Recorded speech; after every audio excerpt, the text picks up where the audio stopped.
black coffee. This is the Exchange Coffee Podcasting Network. Coffee people talking to coffee people about coffee and things coffee adjacent. This episode of Another Cup is brought to you by Covoya Specialty Coffee, where coffee is always a collaborative voyage. Just give me numbers. 1, 2, 3, 4 numbers. Numbers. What's not to count? Welcome to Another Cup, devoted to conversations with suppliers, customers, and all the relationships in between. For episode 18, Covoya's Managing Director Rob Stephen chats with Covoya's Senior Operations Process Manager, aka the Wizard of Spreadsheets, Erik Della. Join us for a few minutes and get to know Erik and what he does at Covoya. Hint, it involves spreadsheets. Lots and lots of spreadsheets. Rob? Erik Della, welcome. Thanks. Happy to be here. Is this your first time on the hot seat in the studio? In the studio, yeah, absolutely.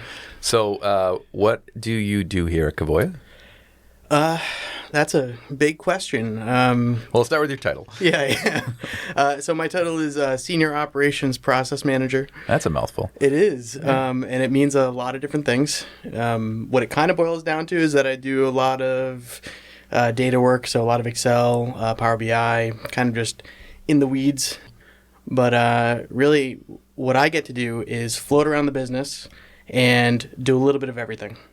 So I work with our sales team, with marketing, with operations pretty heavily.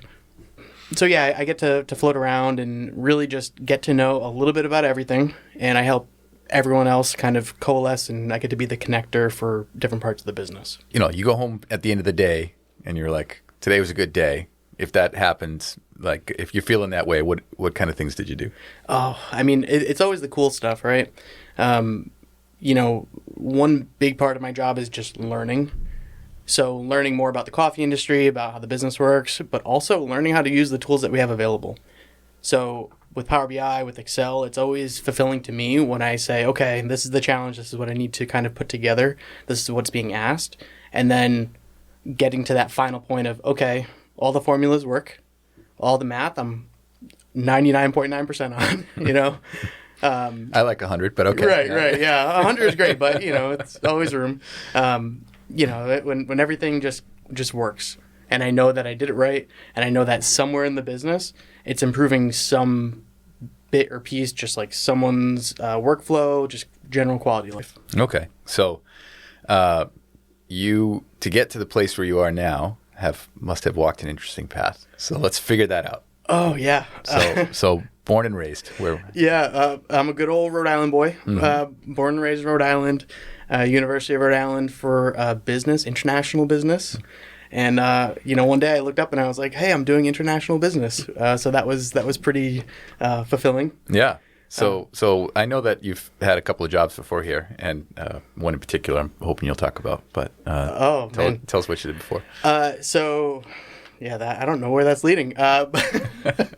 So I worked in... I know you used to be a spy. Yeah. No, I'm just kidding. I worked in food service a bunch. So I worked in Burger King. I also, something you probably don't know, I worked as a barista for about a week at a student-run coffee shop at URI, and then...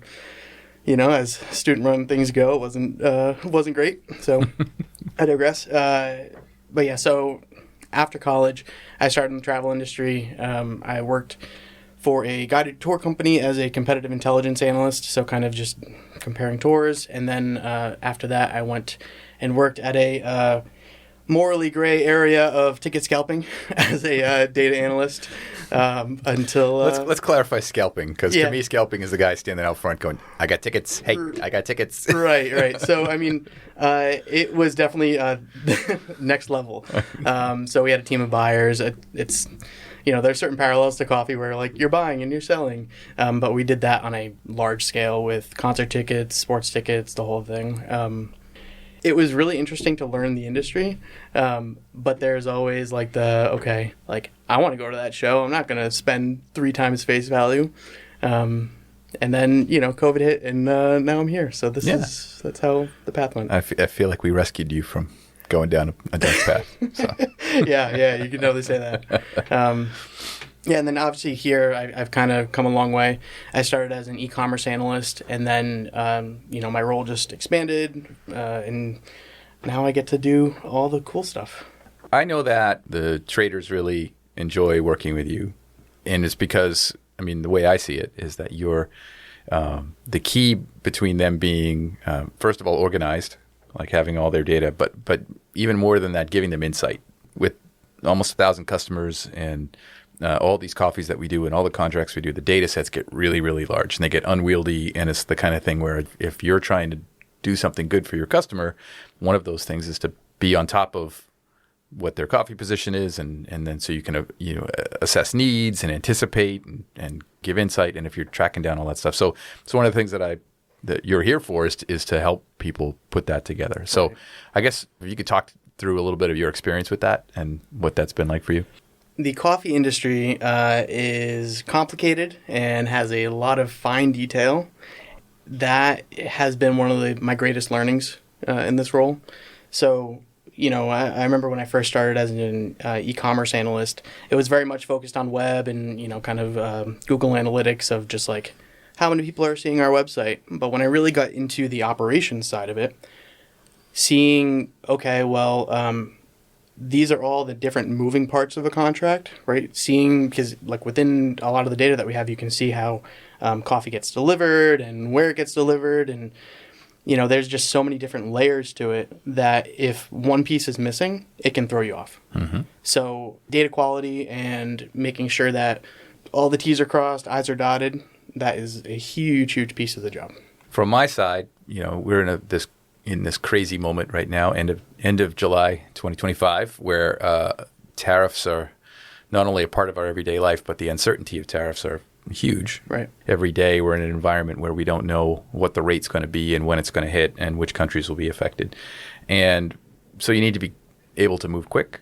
And being able to move quick means being able to gather up all your data and turn it in the way that you want to look at it and make a decision, right? Which is something that I don't think we've ever been in the position to do before until we sort of had a role like yours. Yeah.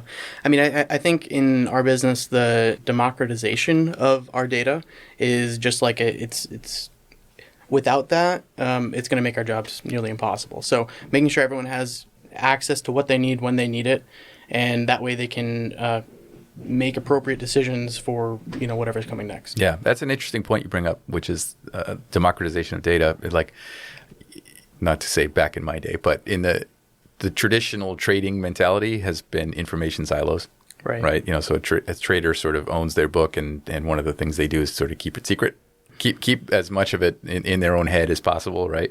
In the day and age we're living in now, that it's a self-defeating process, right? Because you need help. It's the kind of thing where, well, that's fine as long as you never die and never go on vacation and never get sick, right? Right. But it's been interesting also just watching us, but largely you, set up the sort of systems for us to make those repositories for the democratization of data, right? So it's like to watch everyone sort of slowly wake up to the fact that not only is the data available to me, but I know where to get it and I know how to put it in a way that I can use it, right? And it's been interesting. Right. Yeah. I think one of the most fulfilling moments that I have, like in my week, is when somebody asks for something very specific about one of their customers, like what have their past releases been, like what kind of origins do they really favor, and giving them that information and then showing them how to find it themselves is just like that's what I live for.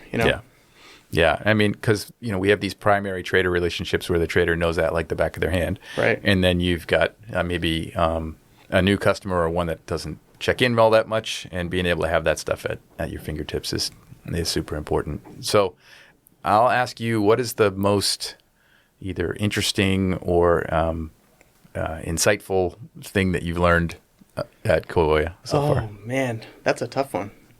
I would say the most insightful thing, or one of the most insightful things that I've learned at Covoya, is that two things can be true. We're in a Star Trek episode now. Yeah. I think, looking at the data and realizing that sometimes what's on the page isn't necessarily what's reality. Sometimes people thought one thing and the reality kind of just went sideways. Yeah. I think what's interesting about working with you is that your numbers person, right? You help us with data and you help us with analytics.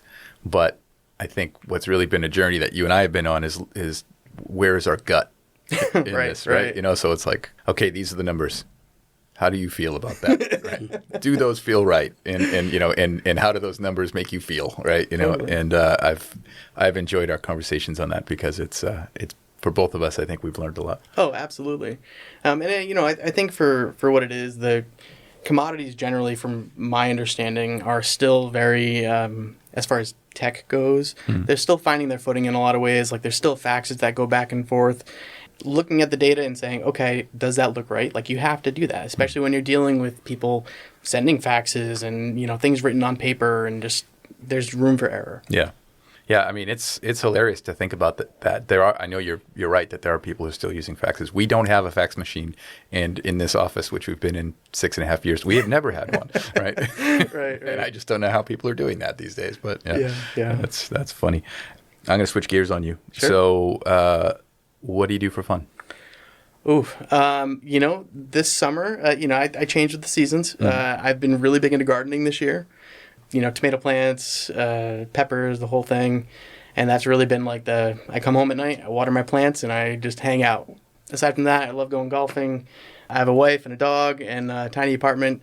I love my family, and I live close to my immediate family as well. So I get to see them often and really enjoy that. I have a niece and nephew that are, I don't have kids myself, but getting that exposure and kind of getting to be the funkle, as it is really fulfilling. It's better than the drunkle. I say that Yeah. right now, but yeah.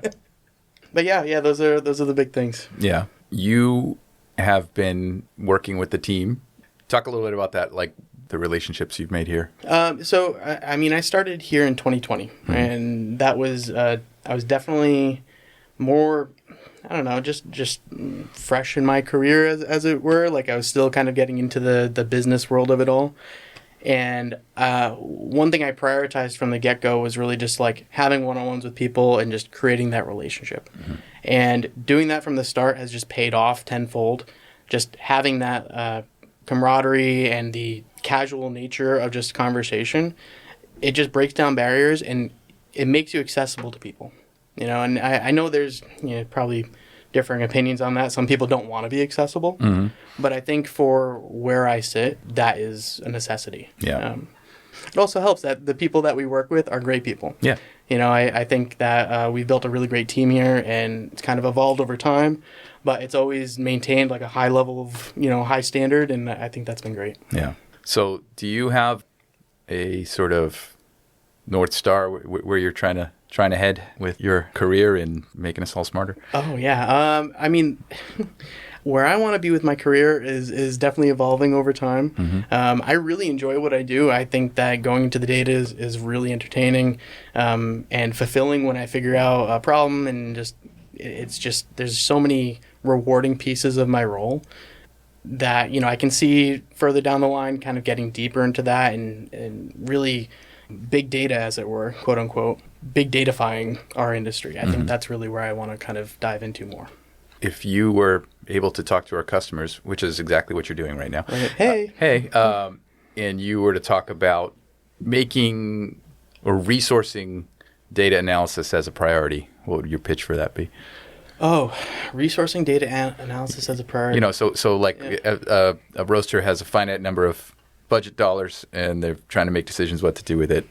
I can't say enough what a great decision it was to put you into this role for us because of the sort of logarithmic scale of growth that we've had as a result.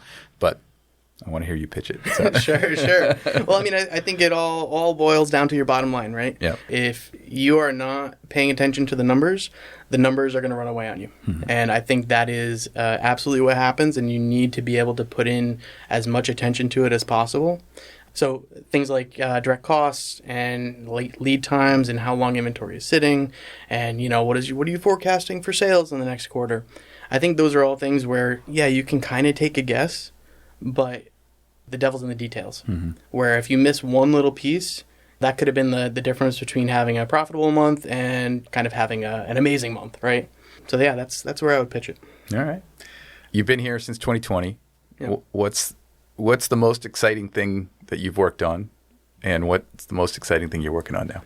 Ooh, I would say what I'm working on is the most exciting thing that I've worked on. We are migrating a lot of our data analysis into Power BI, and that's been a tool that we've had, but we've never really leaned into.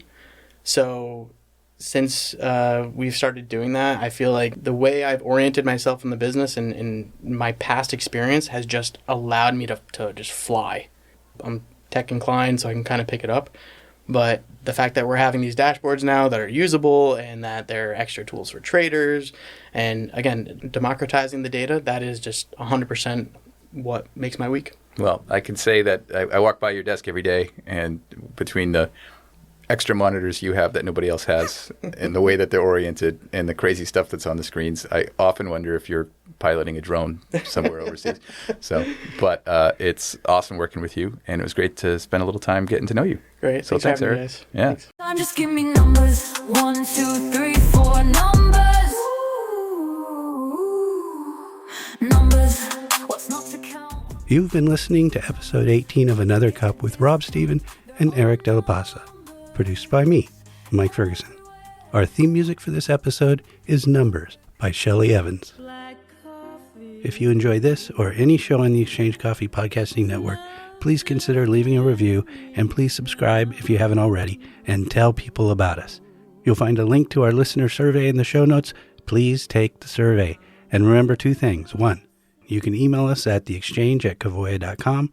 And 2, Black Coffee is performed by the one and only Ella Fitzgerald.